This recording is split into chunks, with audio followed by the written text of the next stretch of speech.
And then we were like, all right, fine, deal. Like that's, this business is so freaking hard. Like, let's try this. And in the end, I don't think it ever ended up working. But you got the customers, and that's the point of the episode. Yeah, we got exactly. The subsequent failure is irrelevant, okay? Yeah. I feel like I can rule the world. I know I could be what I want to. I put my all in it like no days off. On the road, let's travel. All right, we're live. Shaan, we're going to do a Q&A session today. We got a bunch of questions. I have a feeling we're going to spend most of the time on one question. But the question is, how did you get your first 100 customers in your businesses? And what are the best ways that you've heard of? So I'll ask you, Shaan, but I personally have grown, I think, 5 things to $1 million to $10 million in revenue. I've grown one thing to well north of $10 million in revenue, multi-million dollars per month. I've grown a bunch of stuff to thousands of users. I've grown a bunch of stuff to hundreds of thousands, and I've grown one thing to millions. And we'll go through examples. And you've done the same. How many did Bebo have, or Blab? Blab had like 4 million users. Yeah, basically we've done this a bunch of different times and a bunch of different ways. And so when we get this question, how did you get your first 100 customers? I actually really like this question. This is a very different question than like, what's your advice? It's like, forget the advice. Let me tell you literally what I did when it comes to how we grew our businesses at the very, very start. Because if you're at the start, it doesn't matter what somebody did to get to 10 million in revenue. What matters is how they got to $10 in revenue. How did they get the ball going? How did they get the initial momentum? Because if you don't do that, by definition, you don't really get to, you don't get to step 2 unless you've done step 1. And so this is the step 1 episode. And I thought it'd be fun if we take our own, like, just all the different projects that we've done and just try to label the method that we use to go and get those first 100 customers that got the ball rolling. Do you want to go back and forth? Yeah, let's trade off. All right. So the first thing that I grew, I'm actually not going to talk about it a lot because I didn't realize it, but I was breaking the law. But I had an e-commerce store, and I originally got my first 100 customers by posting in forums. But I'm not going to mention that. Statute of limitations. By the way, is that a real thing? The statute of limitations? Like, is there a real thing? Maybe we need producer Ari to let us know. And by the way, show her in her sweater. Fantastic sweater. Okay, it's not a thing. All right, so correct. Do not tell people what you were doing. I thought after 10 years, everything's forgiven. No, I'm not going to mention that. But all right, my first business was called Bunk. It was like my first actual startup out of college. It was called Bunk. It was a roommate matching app. It was Tinder for roommates, which I always say was stupid. We should have done Tinder for Tinder because this was right when Tinder came out. It was like swiping, like clicking yes or no. But before it became an app, we actually just had a website that was built on Weebly. We probably did 50,000 in sales in a handful of months, something like that. And what we used to do is in San Francisco, it's mostly transient people. So people like me and Shaan who moved there without knowing too many people, and you want to rent a 1-bedroom apartment, but you can't afford a 1-bedroom apartment. And so instead, there's a 4-bedroom apartment where there's 1 room left and you apply to move in there. What a lot of people don't know is back then, and I don't know if it's this way now, but back then, literally 100 people would apply for that 1 bedroom. So the way that we got users is we went and found people who had, like landlords who had 4-bedroom apartments and 3-bedroom apartments. And we said, hey, we're going to host an event. It's not going to be a party. It was a party. It's going to be an event at your 3- and 4-bedroom apartment. And we're going to have a bunch of prospective tenants there, and they're going to team up and get their own place. And so let's say that it was a 4-bedroom place for $4,000. We would create individual ads for a 1-bedroom at $1,000. And back then on Craigslist, you could use HTML and create these beautiful images of what the apartments looked like. And it said, this is Bunk SF. We help people match people. This is a 1-bedroom and a 4-bedroom, but we're going to help you team up. And we would get 10,000 users a week coming to our bunksf.com website. And that's how I got our first bit of users, was through Craigslist. And the point being, the takeaway, by the way, is we already knew the seekers were there. And so it was just a piggyback where people already were. So the smart part there is using Craigslist, because Craigslist already had a lot of search volume. Basically, instead of SEO, you use basically CEO. So it's like go to Craigslist and get use that traffic. But then hosting the event, what did you do in these events, by the way? Was there anything special you did? Or how did you get people to, did you have to make it marketable, or did you just make it normal? Because I know for the hustle, you had these great little events that you use called Pizza and 40s, where you would invite a speaker to an event, but you would tape two 40-ounce beers to their hands, and The rule, this is a genius, by the way. This was so good. I remember when you did this, I was like, that guy Sam is cool. I want to be friends with him. Literally, I had that thought. And then I didn't even drink, by the way. At this point, I didn't even drink. But the name of the game was pizza in 40s because we didn't have a lot of money. So we'll supply Costco pizza and we'll have beer. And the speaker has to have a 40-ounce beer. And the interview is done when the 40-ounce beer is done. Right. It's like a TED Talk, but instead of 18 minutes, it was however long it takes him to finish the beer. If he wants to get off the stage, chug, baby, chug.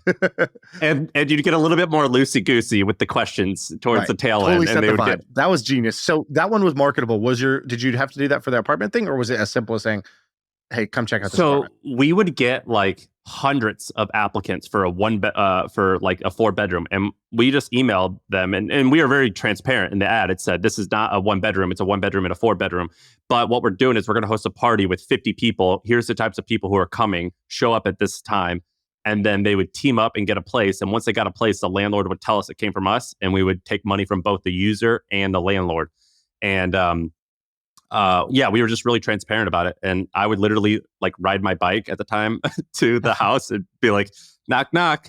Give me your $100, please, or $300 or however much it was. And that's how we made money. But no, it was very easy. But now you can't do this. Craigslist has changed how they operate. But this, by the way, is exactly how Airbnb got popular. All right, what's yours? All right, I'm going to give you my first business as well. So this is, I'm 21 years old. We are starting a sushi restaurant chain, and I'm living in Denver. And the way our thing worked, it was like a cloud kitchen. So it was because we didn't want to sign a 10-year lease and build out a physical location and have to go raise $500,000.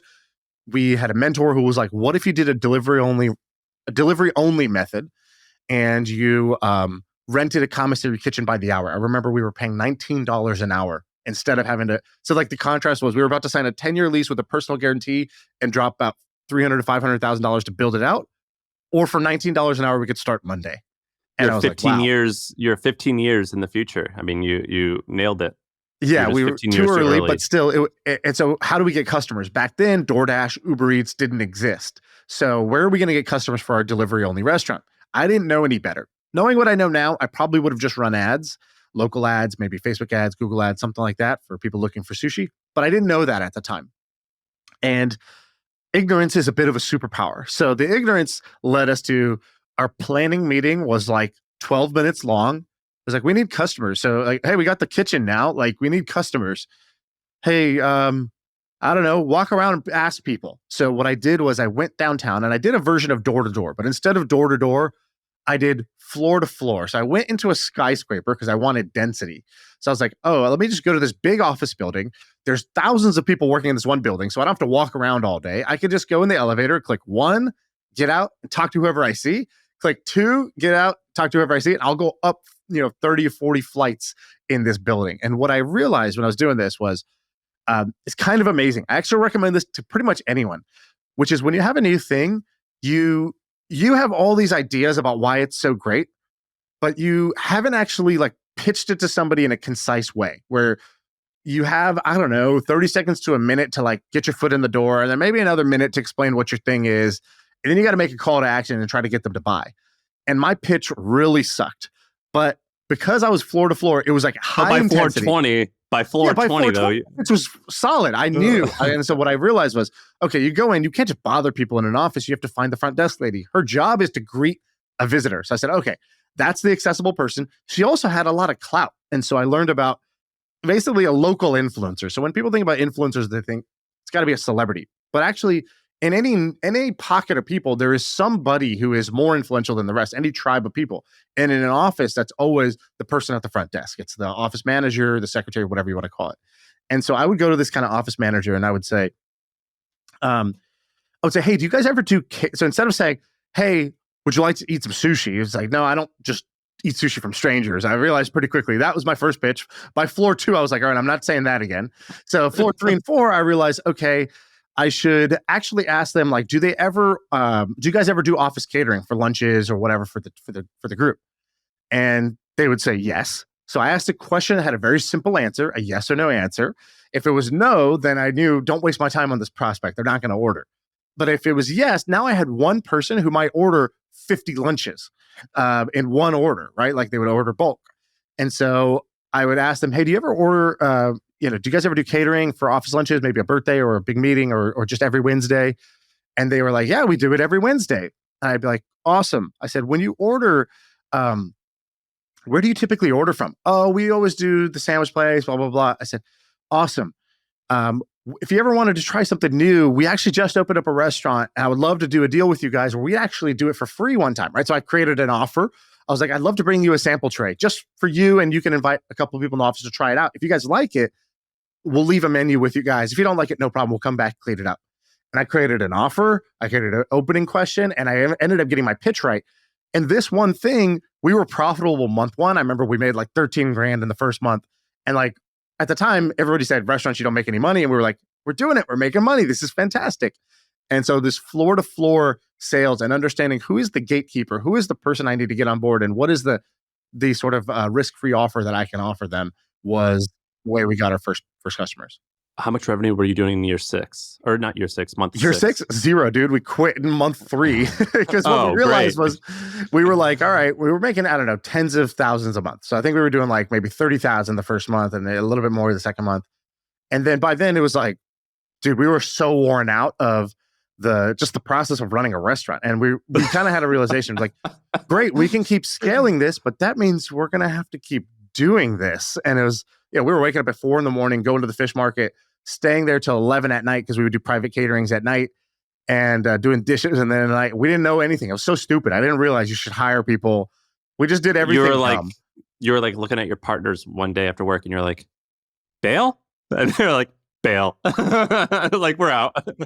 We had a realization. We realized we were in the wrong business. We realized actually the genius of this was the delivery part. People actually liked food delivery, but they only ate sushi every couple weeks max. And so we were like, oh, you know what we should do? We've been telling everyone for a year we're going to create the next, this Chipotle of sushi. Actually, what we should do is just deliver whatever the hell they actually want. They want sandwiches, dude. They want burritos. So we should just deliver that. That's the business, not the sushi part. And then we were like, all right, I think that's true. Do we want to do that? I was like, and we had the smart thing, which was, hey guys, maybe the first business idea we ever had in our lives might not be the best one. And we're still young and we haven't committed anything to anybody. What if we just switched to a different business altogether? And I'm so glad we had that conversation because most of the time, if something's working, you're making a little bit of money and you've been telling everyone for a year, you just feel like you need to stay consistent with it. And that would have been a terrible decision for us.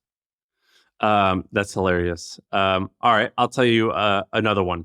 So I'll skip the book club one, but I'll mention it briefly. I had a book club, theantimba.com, and that's how I met Sieva. I met Ryan Hoover this way. Some of my best friends. Dude, I just put another ad on Craigslist and I said, I'm organizing a business book club. And it was just from Craigslist. And I ended up getting 10,000 people signing up to my email list. By the way, again, sorry, can we name these methods? I will call the first one you did either like piggybacking, because you piggybacked off Craigslist, or like host an event, maybe. That was the method you did. Yeah. For mine, it was literally door to door. And it's like, don't underestimate the fact that you can just, by brute force, hand-to-hand combat, go get 100 customers that way.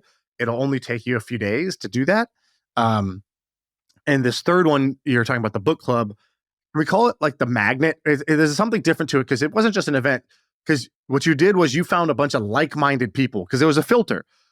The only people who want to do a book club for like biographies and business books are going to be the type of business nerds that you wanted to be around and you might create a product for. And so like the selective filter where for 95% of the people, they're going to be like, hell no. But 5%, it's a hell yes, because it's like so niche to their obsessions. And I think that there's something smart there that's different than just hosting a general event. It's a magnet. The learnings, by the way, for a book club, no one reads the book except me. I was the only one who read the book. I was just like teaching the book. All right, I'll do the second one though. All right, so Bunk was acquired for a very small sum, and we ended up turning it into an app called Roommates. We'll call this methodology Made to Stick, I guess, because I learned this. One of the books that we read at my book club was called Made to Stick. It was by Dan and Chip Heath. I think they're experts on like virality. And there was something in the book where it talked about, I forget exactly the phrase, but my takeaway was that phrase that I always say, niches make riches. And the idea being, if you ever see one of these BuzzFeed articles, and it'll be like 50 reasons why, or 50 things only Long Islanders will laugh at. Right. Or 50 things you know you're an Italian American, or 50 ways you know you're from St. Louis. And the thing about those is they don't get a huge amount of traffic, but the people in Long Island or St. Louis or who are Italian, they will always click it. And so the click-through rate is through the roof. And so we didn't have a budget when we launched the app Roommates. And so what we did was I stole that learning, and we launched in LA, Chicago, Boston, New York, San Francisco, 5 or 6 cities. And so what we did was we made an infographic where we called it the typical roommates of San Francisco, the typical roommates of LA. And I had never even been to LA or New York or Boston. I'd never even been there. And what we did was each image of the infographic, it was 18 people, I think, or 15 people. And it said, here's the people from the Marina, which is a neighborhood in San Francisco. Here's a typical roommate from the Mission, which is the hipster area of San Francisco. And in each thing, we said, where do they shop? And we named 8 or 4 different places that they would shop. Where do they eat? What's a funny quote they would say? And I would read Yelp, and I would find out in let's say New York, like what is the most reviewed restaurant on Yelp in that area, and are people making jokes and saying that it's overhyped or whatever, and which stores are the most popular. And then what we did, we made those infographics, and we shared them out on Facebook and Twitter, and I think Instagram, I don't even remember where, and we tagged those restaurants and those stores. And most people were like, oh, this is so funny. They totally know us, which we just stole it from Yelp, all the jokes. Right. And they ended up sharing it. And we got something like 100,000 users just from that infographic, just from those 5 infographics. And if you guys can Google typical roommates of LA, and you'll see Huffington Post or all the local newspapers of those regions shared it. And that's how we got all of our initial customers from those 4 or 5 I remember infographics. seeing that. I remember seeing the San Francisco one. It was really funny. It would be like you're making it sound almost like it was like utilitarian, but it was actually humorous. I thought it was funny. Where the shop, it would be like the Marina. It's like, and then it'd be like whatever. I don't remember exactly how you phrase it, but it would be like, here you're gonna find Kelsey is blah blah blah, and you would kind of like make fun of them, but also backhanded compliment them. And then you would say the upside, you'll always have Lululemon around the house. The downside, blah blah blah, and you would like kind of poke fun at them. And because of that, everybody shared it because for their own neighborhood, they'd be like, "That's so true. That's so true. That's so us. Oh my God, this is you." And then for others that they didn't like the other neighborhoods, same thing. Right? It was like kind of like our team versus their team. And so a lot of people shared this thing. I was living in San Francisco at the time. I remember seeing that right when I actually moved there, and I was like, "This is actually it was useful because it's not info you really found anywhere else either." Right, it was like supposed to be like say this. the real take. So here's an example. This is Wrigleyville in Chicago. I've never even been there, but it's an image of a broy looking guy who I guess went to Indiana University, and he's wearing a Cubs shirt. It said average 1-bedroom rent, average 2-bedroom rent. Here's how much you would save if you had a roommate. And it says $310 per month or 20 Merkel's Fish Bowls, which I guess is like a restaurant in that area. Right. Or it would say avoids Pilsen and Andersonville. So it creates like the tribe thing. Those are other neighborhoods. Occupation, a PE teacher or a weekend bartender at Deuces. You'll probably find them at Wrigley Field rooftops, crushing old styles or doing 17 shots of Fireball. Secret spot, the back bar of the Stretch, trying to get the waitress to play Find the Water or calling everyone boss. Shit they say, hey bro, want a shot ski? So like things like that where we would make fun of people. But you'll notice we name as many brands as possible. The name of the game was throw in as many brands as possible. And those are the people who share. And that is how we got, I forget exactly how many users we had, but I remember I got paid on how many swipes people did. And they were swiping millions and millions and millions of times. Right. And so that's how we got traffic and users to the app Roommates. All right, I'm going to tell you, I'm going in order here. So my next business was a biotech business in Australia that go to Australia. Now, biotech is a very like we're talking about like scrappy startup stories. Like how do you get somebody to download an app? How do you get somebody to like order food? Biotech is like science. And people in it. You just go to an alley and you're like, hey man, here's a needle. Do you want to try? Well, it wasn't like human body biotech. It was basically energy, clean energy. So the idea was our technology was there's coal that's underground And people think coal is real dirty because if you mine it, you bring it up to the surface and you burn it, yes, it is very like bad for the environment. However, our technology was this thing where you don't have to mine it, so you don't have to bring it out of the ground, and you don't have to burn it. Instead, what you do is you pump little microbes into the ground, little naturally occurring microbes, and their natural feeding is basically they eat the coal, they basically decompose the coal. Essentially, it's like they eat coal and they fart out natural gas. So their natural metabolism of it will release natural gas, which then bubbles back up to your pipe in the surface, and boom, you have a flare of natural gas. Was this like a It's really company, great. like a big company? Yeah, it was a company. It was a startup company. So basically, the backstory was this guy in the United States, this scientist in the United States, had gotten $40 million of government funding to develop microbes that would decompose ammunition, because the government had there's wars all around the world, and part of the environmental cleanup they had to do as part of the wars was they needed something that would decompose a lot of the ammunition and the waste product of the wars. And so what happened was somebody realized, the guy the CEO of our company realized, hey, ammunition actually has a very similar composition to coal. I wonder if these bugs could decompose coal. And so, but it was speculative, and we didn't know if it would work. It worked in the lab. Will it work in the field? Now, what are you going to do here to get your first customers, right? To get a customer, you need somebody that owns like land that has coal. You have to have permits. They have to let you go do shit on their land. How is this going to happen? It's like so much friction. So what we did was what I'll call the method of the no risk offer. So what we did was we said, who needs this the most? And we said, well, it can't be somebody that actually values their coal, because we're going to go and we don't have the money to go buy this coal. Like, we can't buy the land from them. Like, if you own land with a bunch of, coal that's basically like fuel, like that's very valuable property. So we said we need to go to people that have stranded coal, meaning they have coal that mining it would be uneconomic. It'd be too deep. It'd be too gnarly the way the ground structure is. So there is coal, but it's not good for mining. And so we got really tight on basically finding somebody for whom this was excess capacity. And I think, Airbnb, that's what they did, right? They sold excess rooms, excess space in your house. So we took that same method. We said, how do we make a no risk offer? So we went to them and we said, look, you're sitting on a bunch of coal. What's that?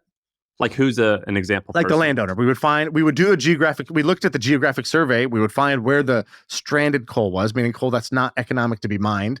Then we would go figure out from the property records who owns that. We would go knock on their door. We say, did you know you're sitting on a bunch of coal? And they'd be like, yeah, but you can't really mine it. We did a feasibility study. It didn't work. And we would say, great.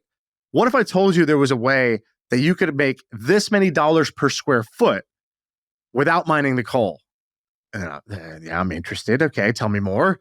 And we said, well, look, we have this technology, but obviously we need to prove it. It'll only take us this much space. And here's the deal. We will do this all at our cost to do this whole method. Costs you nothing. But if it works, we want a share of the upside.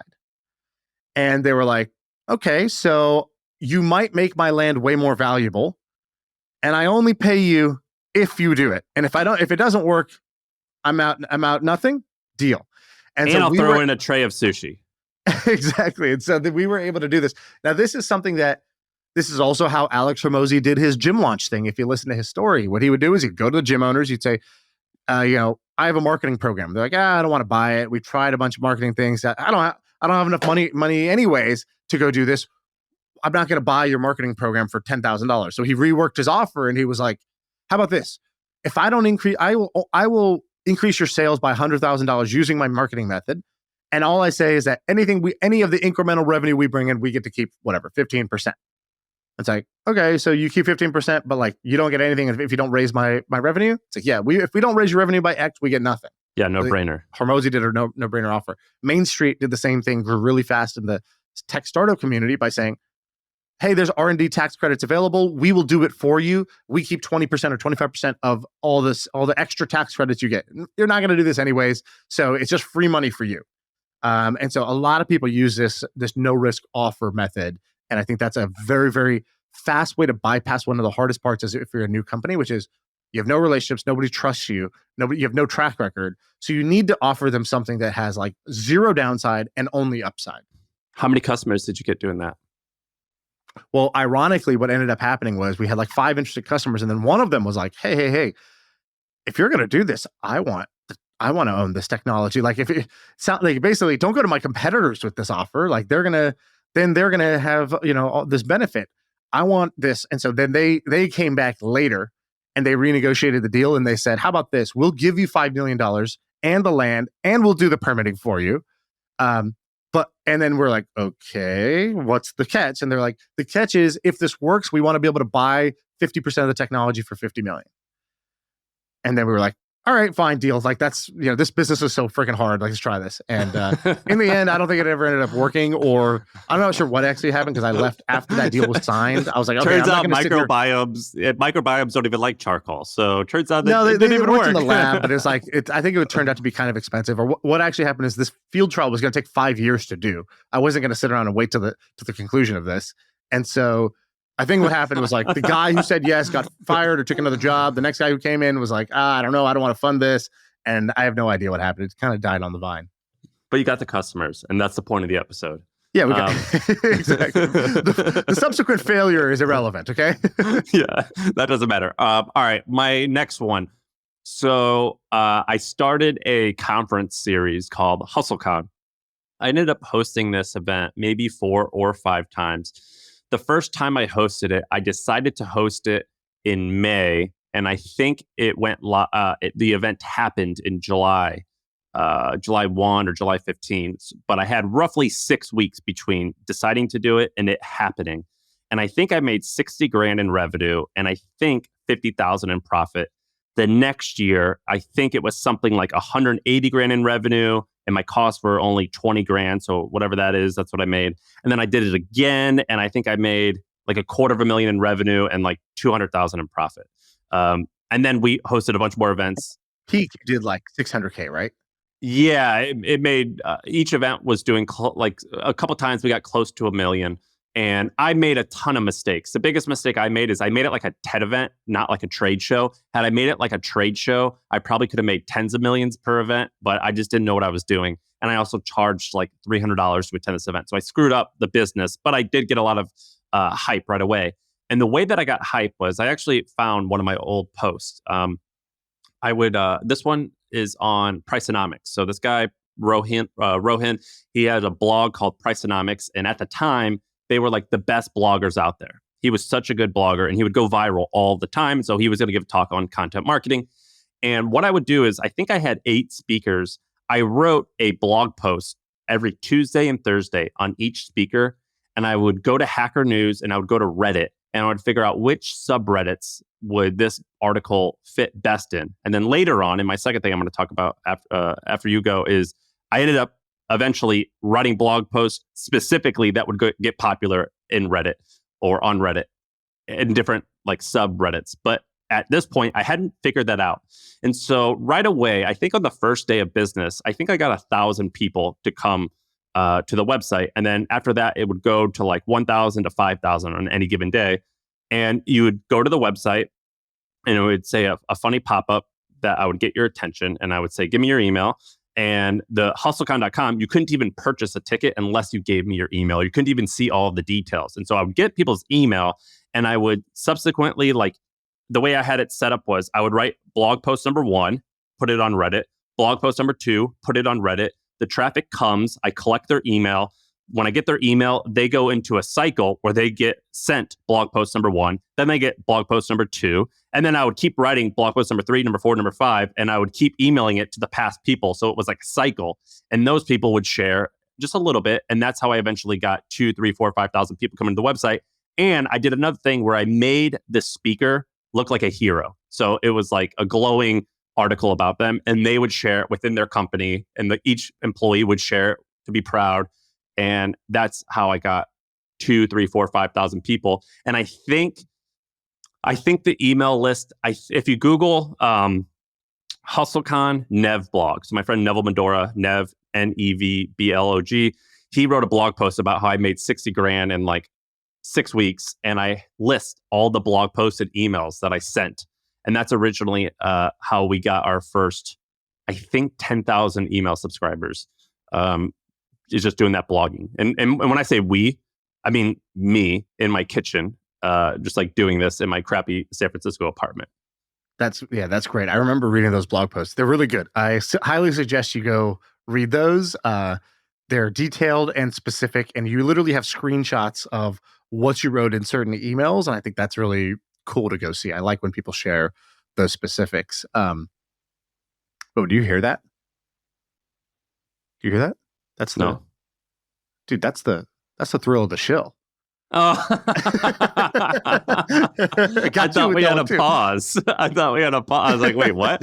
All right, you've got 90 seconds to thrill me. All right, and for those who don't remember, the thrill of the shill is where we shill a thing, but the way we do it is with value. We do it by entertaining with a little bit of story. So I was going to talk to you about Shepherd, but the way I did it was I asked Marshall, I go, yo, when you launch this thing, because this is now a business that is coming up on, like, I guess I really shouldn't say, but millions of dollars of profit a year. So a very, very, very healthy business. How old are they? 4 years? Yeah, like less than 4 years old. So in less than 4 years, getting to, basically 8 figures in profit, not revenue, profit. So anyways, I was like, hey, dude, I'm doing this episode about how you got your first 100 customers. What did you do for Shepherd? And he goes, well, I did a couple of things, but he's like, what I did was he's linked me to the tweet. So he did three or four steps in a row. So tweet one, I'll show this on the screen. He just goes, I'm launching a new business tomorrow. And then he did the sign emoji. And then he said, hint, it's an agency. And he had a small Twitter following, about 10,000 followers at the time. Not like a huge mega influencer, but enough. And that post itself has 350 likes. So that post itself probably got a bunch of people being curious, going inbound. And then what he did next, he's like, I'm going to explain it on my newsletter. So he goes to the newsletter and he writes this post and he goes, today I'm launching this new business, but let me tell you a story. And he goes, a few years ago, my business is struggling. Here's why. So he does what I call the personal story tactic, which is instead of pitching the solution that you've made, you pitch the problem that you had. And you tell a personal story where you reveal some information, you do some vulnerability, and hopefully other people resonate with the problem that you had. So he goes, my business was doing good. And he's like, but he's like, I had this business. It was kind of struggling. I was working all the time, but we never really had any profits. I realized I always thought I could solve the problem with growth. And then finally one day I was like, maybe I should try to lower my costs. I didn't really know what to do. So I looked for where could I lower my cost? He goes, I heard about a guy who had hired somebody in the Philippines for less than $1,000 a month. Meanwhile, I was paying somebody $5,000 for the same service. So I did it. I did another one. Here's a picture of me in the Philippines. We went out and met them because I was so amazed at how this worked. He goes, and so then that became my secret weapon. I was hiring overseas. And so now all of a sudden I went from profit margin of 0 to profit margin of whatever, 15%. And that made the difference between the business sucking to the business being good. So I started doing this for a few friends just for fun. Finally decided I'm going to make a business called supportshepherd.com to help you find amazing employees that are 80% less than the US equivalent. He goes, blah, blah, blah. And then he sent me the screenshot. We could show this on the screen. So this newsletter went to 12,000 people. It had an 11% click rate, which is the power of a story versus an ad.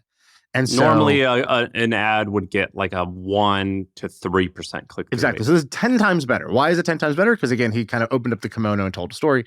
So to supportshepherd.com, it says 1,300 people clicked that link. And then that's where he got, you can even assume even like a 3% conversion on 1,300 people is going to get you, I don't know the math, but like, let's say your first 20, 30 customers to get the ball rolling. And for a business like this, where each customer is worth thousands of dollars, that was enough to sort of really actually move the needle. And then what he did was he just kept doing the same thing. And so if you want to hire people, go use Shepherd. That's really the shill. But I actually like this method a lot. I remember that Ryan Hoover did this amazingly with Product Hunt also. I remember him doing this. So he did the hand-to-hand combat where every morning he would go to Phil's Coffee in San Francisco at like 5 or 6 in the morning. And for the first 3 hours of the day, all he would do would be reply to people's tweets. So anytime somebody said about something about Product Hunt, he would reply personally. Anytime somebody mentioned a cool product, he would be like, that's awesome. Do you want to post that on Product Hunt? I gave you access. And he would manually brute force do this in the morning. But then he would go to Fast Company and say, hey, do you want to cover Product Hunt? And they're like, I never heard of it. No. So he's like, damn, I really want to get press, but I can't. They don't want to talk about Product Hunt. It's not sexy enough. So then instead what he did was he would go to Fast Company. He would say, hey, I signed up 1,000 customers for my side project in a weekend. Can I tell you how we did it? And I wrote this blog post. It's already written in this Google Doc. Will you guys run this? And as a guest post. And then if you go look, Product Hunt has a bunch of posts that he wrote. And so it was like, he would get to 100 customers. Then he would write the post of how he got to 100 customers, get that posted somewhere on Indie Hackers or whatever. That would get him to 1,000. Then he would go write the post of how I got to 1,000 because he's like the generically interesting story. People aren't that interested in product hunt, but they are interested in how a guy can bootstrap his side hustle to 1,000 customers in a week. And he did the work for them. And he did the work for them. And so again, it was a no-brainer offer to basically say, hey, it's written. Do you want to run this or should I go, I like Fasting Update. You guys should run this. If not, I guess I'll go ask somebody else. And that method I saw was something somebody else did that worked really well. All right. Solid thrill of the show. Good job. You forgot the call to action. JoinShepherd.com. SupportShepherd.com. SupportShepherd.com. All right. What's your next one? Okay. So my next one I call Pissing in the Pond. And Pissing in the Pond is as good of a method as it sounds like. So what you want to do, like you said, sounds niches, like a horrible method. There's riches and niches. Similarly, what you want to do is not try to boil the ocean. Bad phrase. You want to piss in the pond. Okay, so boiling the ocean is when you go try to get the mass market to care about what you're doing. It doesn't really work. What you want to do is say, all right, I'm small anyways. To me, when I have no customers, 10 customers is a big win. 100 customers is a phenomenal win. And so where can I go that is small but hyper obsessed? And so what we did when we launched our e-commerce brand was we knew that there were Facebook groups dedicated to literally like comparing products in our niche. These weren't big, right? There were maybe 5,000 people total. And this is like in Facebook, it's like, that's kind of a small overall Facebook group. And what we would do is we'd go there and we would do the Marshall thing. Just like he did with Shepherd, we would go tell our story, which was why we started this brand. So instead of saying buy our product, we would say, hey, y'all, wanted to share my story, the ups and downs that's gone over the last 6 months trying to launch a brand that does this. And then we would share, like, here were some of the ups we had. Here were some of the downs we had when we got screwed or we got scammed or we were so naive. And people really started rooting for us. And you could get people to root for you. And so that's how for my e-com biz, we did, I think, 30,000 in month one in revenue, about I think 28,000 specifically. And our ad spend was only maybe 500 or 1,000. So we did try ads, but most of the revenue that first month came from this group. And this was really good because who those 100 customers are actually matters. And if you can get 100 of the hyper obsessed people of a niche to actually give a shit about you and know about you, they're the ones who spread the word. They're the ones that other people look to for recommendations. And so it's actually quite valuable to go piss in that pond. And so you go to that group, and the way you do it that's acceptable, where you're making the water warmer, not uncomfortable, is you tell a story of the ups and the downs you've had trying to build something cool in this space, why you started, what worked for you, what didn't work for you, some of the big mistakes you made, and people will then root for you because you're the underdog. Now, let me tell you another example of this. So I can't believe we even did this business. I'm embarrassed to even say this is a business I was doing, but in our idea lab, we had a hackathon. And in the hackathon, our DevOps guy was like, hey, I built this app. It's like Foursquare. Foursquare was hot at the time. This is way back in the day. He's like, it's Foursquare for beers. And he's like, basically, every time you drink a beer, watch this. You scan the label, and it checks in that beer, and it keeps track of all the different beers you've drank. And then everybody's like, starts laughing, and we're like, that's awesome, man. That's cool. Beer. Who doesn't love beer? And so we were kind of like, maybe there's a thing here. And actually, to this day, there is a business called Untapped that does this, and there's a version of this for wine. We were just the wrong people to start this business. Similar to the sushi business, I made the same mistake again, which was... You don't even drink beer, do you? The guy who... I drink beer, but I'm not like a craft beer aficionado, a guy who loves to try new craft beers. Oh, you're like drinking it, you're like, yes, a Miller Lite. This is beautiful. Like I did a brewery tour once, and the guy was like, smell these hops. And I was like, no, thanks. I don't... do you guys have French fries? Yeah, exactly. I was like, can I just drink it? I don't care about all this. So anyways... we had this app called Beer Hunt. Okay, so how do you do it? There was a craft beer. So it was like, where do you get, again, if you go to the mass market is like me. They don't care about beer enough to care about this product. But instead, there was a craft beer tasting festival or something like that in San Francisco. We went there and we tried to make a splash. This is also the what I'll call the booth babes method. It's how do you actually make a splash at an event? And so we weren't hosting this one, we were attending. And so we dressed up like it was Oktoberfest. We dressed up like in our whatever Lederhausen and whatever. We wore outfits like we were straight from Germany. And we came and we were like, people probably won't just download our app if we say download our app. So how do we give them something? What age were you when you did this? 23, 24. And so but our whole company is older, but we're all there, and they were down for it, which I liked. Our engineers are doing this, and so what we did was we created a scavenger hunt for the conference. We were like, hey, here's a little card. If you can mark off all these things at this conference, we're going to give one person some beer dream. It was like, you're going to get a year supply of craft beer. And it was like, it didn't even matter what the prize was. The idea was like, people are going to wander around this place anyways. They were happy to play the game of like marking things off as they went. So we had our branded little scavenger hunt. They would do it. And at the end, we had a guy standing at the door. He would collect them. He would give them out and he would collect them. And on it, they had their email address. And so now we had, basically, I think we had like 1,400 leads or something from this day. It was 1,400 leads of people who are so into craft beer that they will go to this craft beer, pay money to go to this craft beer tasting festival type thing. And so then those became the first, 700 customers, 700 people to download our app, and they really gave a shit. So that really cranked the engine to get something started. Seeing you at a 23-year-old you at a fancy brewery, it reminded me of one time I had told Neville, I go, Neville, I've never been to a strip club, or somehow it came up. And he was like, I'm going to take you right now. And I was like, I don't really want to go to a strip club. He's like, well, you have your flight at 5 p.m. There's a strip club near the airport in Texas. It's 2:00. Let's go. And I don't drink, so it's even worse. And we go out to this strip club, and I'm so uncomfortable. I'm rubbing my hands. I don't know what to do with my hands. And I'm like, and these strippers come up and touch my shoulders, and they're like, hey, can I get you anything? And I was like, yeah, can I get some ketchup for these fries? Like the waitresses? Yeah. And the food was only $6. It was $1 for fries, $5 for a sandwich. I remember texting my wife, and I'm like, how much do I tip? Because I kind of took up a seat, but I didn't do anything. It's just it was the most uncomfortable that I've ever been. It's the first and only time I've ever been to a strip club was 2:00 at the airport in Austin strip club. And that just can I tell you the one time I went to a strip club? It's an incredible story. So I've been one time in my life, maybe 22 years old, something like that. And we go, and it's me. People know me, so I don't need to describe me, but it's my buddy who's the ladies' man. This guy was the big man on campus. He, your dorm has an RA. He hooked up with the RA's girlfriend. And it's that guy's a senior. We were freshmen. I was like, wow, this guy just amazing. And so we go with this guy who's he's the man.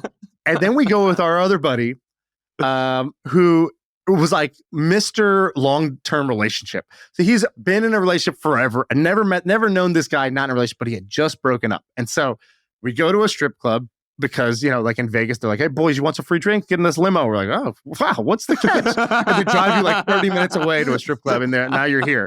And you have 2 free drink coupons that you can go redeem at the bar. So me and the ladies, man, we don't know what to do. None of us have ever been to a strip club. So we go to the bar. Again, I'm uncomfortable. Let me just find a safety net. It's let's go get a drink. Yeah. Drink. That's a good idea. And we go, and then we turn to look for our friend, Mr. Always Wifed Up. And he's not only not with us, he is holding hands with a stripper going into the back room. And I'm like, it's been less than 2 minutes. And we're like, what's he doing? And so we had several questions. One, I can't, why is he doing this so fast? Number 2, why is he going to the back room? Isn't that for the high tier stuff? Why isn't he just sitting here and watching the stripper? And 3, most importantly, was, why did he pick her? Because he had picked, just objectively, completely scientifically, the least attractive stripper in the place. And so 15 minutes go by, he comes back out, and I'm like, I have 1,000 questions. What happens in the back room? Yeah. How much does it cost? Do you have to tip on top of the cost? I have so many logistical questions. But most importantly, why'd you pick her, man? You could have picked anyone here.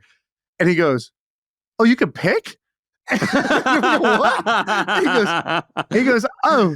He goes, I thought it's like Harry Potter. The wand chooses the wizard. And to this day, the line, the wand chooses the wizard, is etched in my soul. It just applies to any situation. And neither of us have been to a strip club since. Never been again. Same. Can't top that. All right, I'll do one last one. Trends.co. We're gonna go from shipper to what the SaaS. Yeah, Sassy to SaaS. Yeah. I hope people have made it this far. Trends.co was a paid research newsletter that I launched. When we sold it 18 months after launching it, I think it was doing 400,000 or 500,000 a month in sales. I think we had 20,000 users or so. And it was great, whatever. I screwed up a bunch of stuff with that, but we got some results. And the way that we got results is we started, and I did this as a little skunk project. And if you actually see the link, I list to my original Gumroad project. I made a Gumroad page, and I think it was like 400 words of me just writing like a story explaining. So basically the story was like in 1996, Jeff Bezos saw this amazing stat, which was that the internet was growing at 2,300%. Nothing grows that fast, Bezos said, unless it's in a petri dish. And immediately then he knew that he had to start an internet company that sold something. And so that was how it started. And then I said, hey, everyone, I'm Sam. I invest in a lot of companies, or I have this company called The Hustle, and I'm able to see a lot of interesting things. Next quarter, I'm launching this product called Trends, where I'm going to break down interesting companies and explain how they work, and hopefully identify a handful of trends as shocking as this Bezos one that he found. So you're going to be able to catch the tidal wave instead of miss it. I'm going to charge $300 a year for this, but right now you just spend $100 and you get a lifetime of access. And so I got 1,000 or 2,000 people to sign up for this, and I'll explain how. But before we even launched this whole project, I ran Facebook ads against this Gumroad page, and it made $60,000 in pre-sales. And the way that I got the initial 100 users is The Hustle at the time probably had 1 million emails, and I just found the 300 engaged users, and I sent them an email that basically explained this story and linked to the Gumroad page. And then what I did was I actually got on the phone with all 100 of them, and I asked them, why'd you do this? What are you looking for? What are your expectations? And then I went and made the first report based off of like some of their insights and what they wanted. And then what we did was people would sign up to The Hustle, and afterwards they would see a page that says, thank you. By the way, we have something coming soon. And it would link to this Gumroad page. Now, that's a little bit, if you're listening to this and you don't have an audience, you're like, wow, well, what the fuck? That's not really actionable. But I had to share, this is how we built, like, I think it was 400 or 500,000 by month 18. And so it worked. And we built the product around just calling those people. Yeah, that's like you had a Launchpad. You had an audience that you had built for years, and then you were able to do this. And I wouldn't recommend doing that just to launch a product. But if you don't really know what product you want to launch, it's not a bad idea to build a Launchpad along the way. And so just to recap. I did the same thing with Hampton, and I would DM people on Twitter. And you could say, I have an audience, so it helps. I didn't use my audience, but I did use my reputation. So some people had known me. Right. So I cold emailed people on LinkedIn, and I called people on Twitter. So if you want to do this methodology, you could still do it that way. Yeah, and we didn't mention a couple of the obvious ones. So ads, we kind of loosely mentioned it, cold outreach. There's a bunch of traditional methods to try to do this. We told you what we did, which was partly because we were young and dumb and we didn't know any better. We didn't know that I didn't know you could just run ads or just do cold emails. I would go door to door instead. But also, some of it's in the specifics. So for example, for Milk Road, I had an audience. So I had a newsletter, I had this podcast, and I could have just mentioned it, but I layered on another tactic, which is what I call the David Blaine method. And, David Blaine will do this shit where he's like, I'm going to freeze myself for a week. Yeah, watch me, slightly torture myself and try to do something incredible. Yeah. And it's like, all right. And he's like, I'm going to freeze myself in a block of ice. I'm going to bury myself underground. I'm going to hold my breath until I pass out. Yeah, he literally did one where he's like, I'm going to hold onto these balloons and fly away. It's like, okay, dope. And he did it. He flew away like the movie Up. And so David Blaine does this stuff. So when we started the Milk Road, I was like, okay, if I told people that, hey, I'm starting a daily newsletter about crypto for people that want to read, the latest kind of news and info on crypto, I think people would sign up. But I wanted to juice it a little bit. So how did I go a little bit further? I was like, let me do a stunt. And so I said, I am funding, and of course, you have to have some money to do this version of it. But you could really, David Blaine puts his body through torture. I put some money on the line. So what I did was I said, I'm going to put $1 million in this wallet. You can go look at the address right now. Here's $1 million in a wallet, and then I'm going to try to turn this into 10 million through trading crypto. And this is like, Dave from Barstool does this with his Davey Day Trader. Jason Calacanis tried to copy that and do J Trader. Like, people try to do a version of this where it's like, watch me try to run this bankroll up. I learned this from back in the poker days. I used to love when anyone would do this in the gambling or poker space, and they'd be like, I'm starting with this bankroll. I'm either going broke, I'm going to this level, I'm getting to this milestone, and here I'm going to post all of my history. And it never works out, but it's really fun to watch. And that's what I figured. And that's exactly what happened. I managed to turn $1 million because we bought it like at peak crypto into what became like $350,000 at the bottom, and then now it's a little bit higher. But basically, it's like watch me lose money. But either way, watch me lose money is also entertaining. People will subscribe to watch me get my ass kicked. They'll subscribe to watch me kick ass. And even better, they'll subscribe to find out whether I get my ass kicked or whether I kick ass. And the other version of this is, people call it now build in public. People do that. Before that, Buffer and ConvertKit did this stuff where they would share like all their team's salaries. They would share all their team's revenue or the company's revenue. And it tends to work. I remember this guy named Pat Flynn from Smart Passive Income. He was one of the first guys to do this. He would share his monthly revenue and where it all came from. And I would go there every month to see like what he was doing. And it totally worked. The extreme access works, but I think the other one is calling your shot, or basically creating a storyline. So it's basically like, what is a story? There's the hero, they have a goal, and they have an obstacle. And then there's some stakes. There's something on the line. And I think that's the way to like juice that up. So it's not just, I'm going to build in public, so I'll provide a monthly update. It's, I'm going to try to do X. And if I don't do X, like there's a like, I'm putting something on the line trying to get there. And I'm going to try to do this incredible thing, not just inch my way forward. If I said, hey, I'm, I'll show you, my, some of the things I'm investing in, that'd be okay. But to say, I'm going to try to turn $1 million into 10 million or go bust, that people want to watch more. And so, I think the David Blaine spectacle method is another one. I want to see you do that with your second trip to the strip club. Build in public, bro. I'm going to order as much food and free water as I can until they kick me out of the strip club. Can I make it over or under 6 hours before they realize this guy's just here for the fries? All right, we got to end there. That's the pod. I feel like I can rule the world. I know I could be what I want to. I put my all in it like no days off. On the road, let's travel, never looking back.